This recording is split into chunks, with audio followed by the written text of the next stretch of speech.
유례없는 건설 불황, 무너지는 화학 산업, 끝없는 내수 불황. 요즘 이렇게 한국 경제 기사지에 제목들을 놓고 보면 우리나라의 경제 상황이 좋지 않다는 점은 초등학생도 알 수 있는데, 그런데 이런 한국의 암울한 상황 속에서도 돈벼락을 맞은 회사가 있었으니 바로 오늘의 주인공 에르메스 코리아입니다. 안 그래도 매년 수천억을 벌어가던 회사가 이렇게나 암담한 경기 불황에서조차 매출과 순이익이 20%가 넘게 뛰었다고 합니다. 이런 상황이 정말 경이로운 건 기존의 한국에서 정말 잘 나가던 샤넬, 루이비통, 디올과 같은 그런 기라성과 같은 명품 회사들이 영업이익이 적게는 3%에서 많게는 마이너스 30%까지 깎여나가고 있을 때 에르메스 혼자만 이렇게 좋은 실적을 거두고 있다는 거죠. 어떤 분들은 이렇게 생각될 수 있습니다. 1인당 명품 지출이 전 세계 1위를 찍는 나라, 명품에 미친 대한민국이기 때문에 이렇게 전 세계 경제가 어려운 와중에도 한국 에르메스만 유독 이렇게 좋았던 거 아니냐. 그런데 놀랍게도 에르메스의 브랜드 파워는 한국에만 국한되어 있지 않았죠. 일본에서도 매출이 15% 성장, 이외 아시아 시장에서 13% 성장했고요. 유럽과 미국 역시 각각 19%, 17% 성장을 했다고 합니다. 이러한 성과를 바탕으로 바로 얼마 전 세계에 있는 모든 에르메스 직원들에게 공평하게 한화로 약 570만 원의 보너스가 갑자기 나갔다고 하죠. 그런데 이런 에르메스의 미친 듯한 인기는 정말이지 기괴하기 짝이 없는 명품 구매 문화를 낳고 있다고 하는데요. 보통 매장에서 셀러는 상품을 소개하고 또 구매자는 서비스를 받으면서 기분 좋게 물건을 구매하는 게 보통의 경우잖아요. 그런데 유독 에르메스 매장에서만큼은 구매자들이 셀러의 눈치를 보면서 말 한마디 한마디에 전전긍긍하고 또 셀러들에게 잘 보이기 위해서 우리들 눈에는 정말이지 기상천외한 행동까지 한다고 합니다.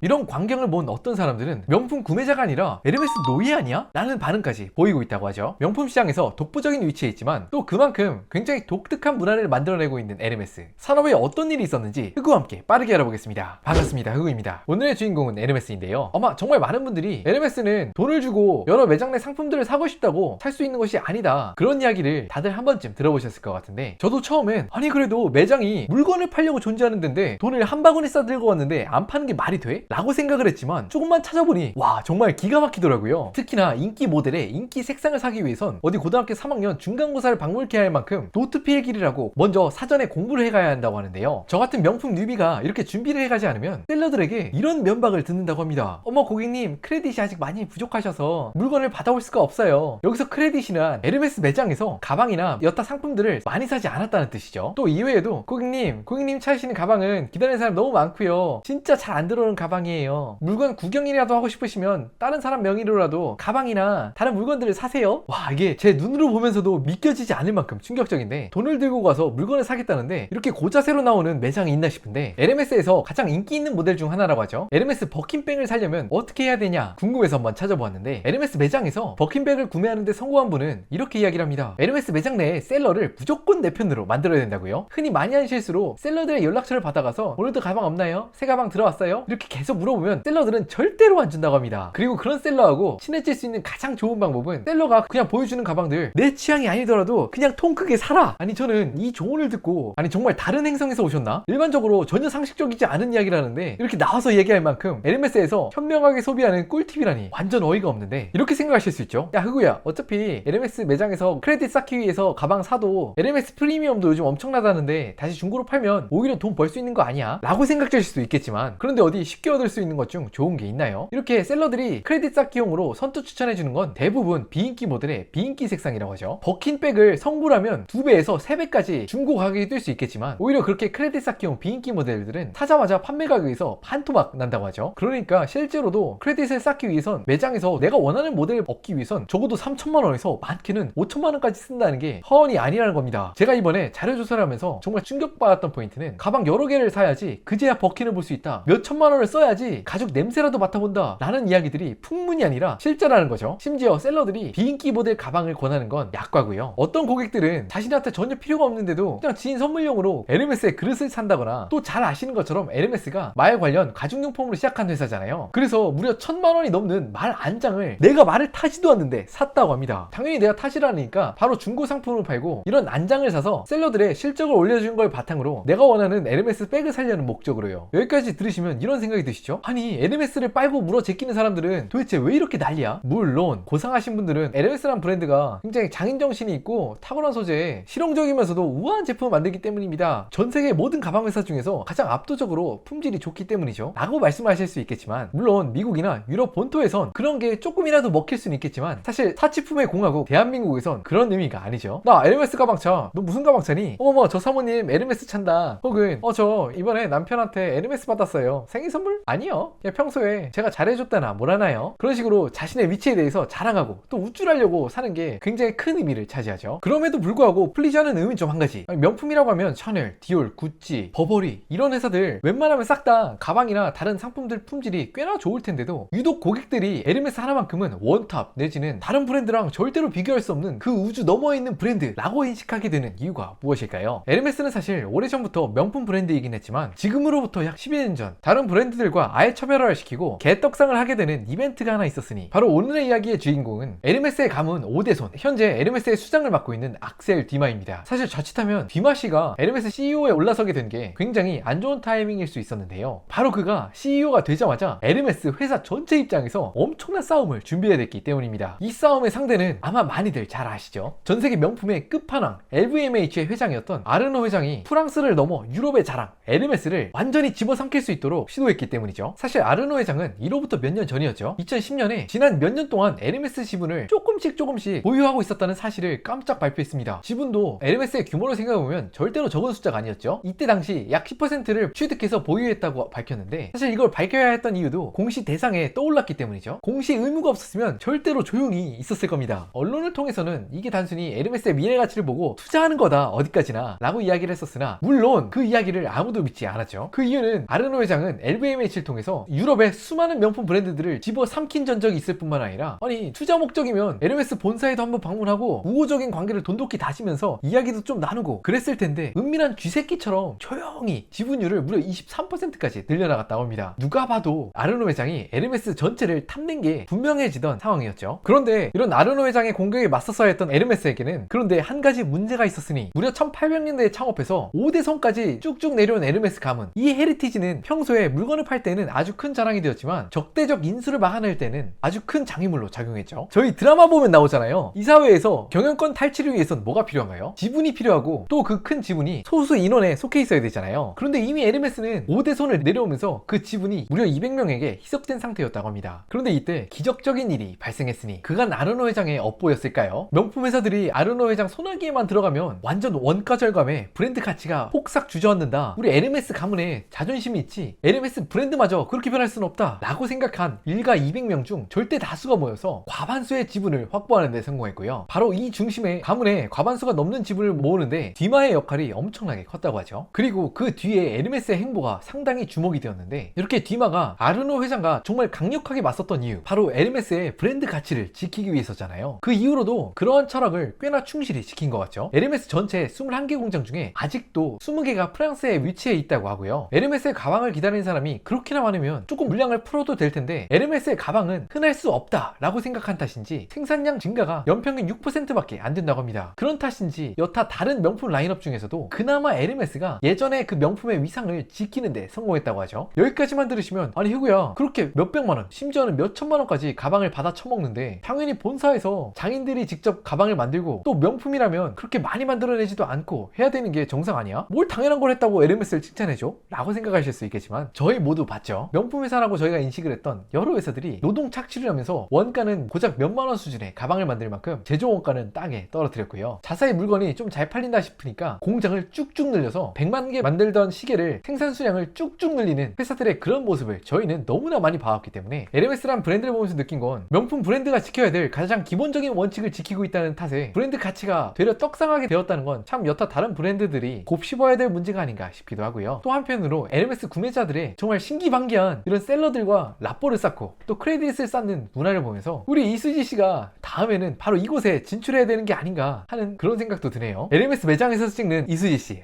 상상만 해도 재밌는 시나리오가 그려지지 않나요? 오늘은 불황임에도 말도 안 되게 성장하고 있는 에르메스에 대해서 이야기해보았는데요. 당연히 저는 에르메스 상품이라고는 하나도 없는 일개 흑수저 유튜버에 불과하기 때문에 어디 에르메스 좀 잘 아시는 분, 많이 사본 분이시라면 하단 댓글을 통해서 제가 말한 내용 중에 틀리거나 또 부족한 내용이 있으면 의견을 꼭 남겨주세요. 저와 또 다른 시청자분들이 보고 또 배울 수 있는 좋은 시간이 되리라 생각합니다. 하단에 구독하기 버튼을 눌러주시면 앞으로도 재미난 이슈들을 영상으로 담아 인사드릴 수 있도록 하겠습니다.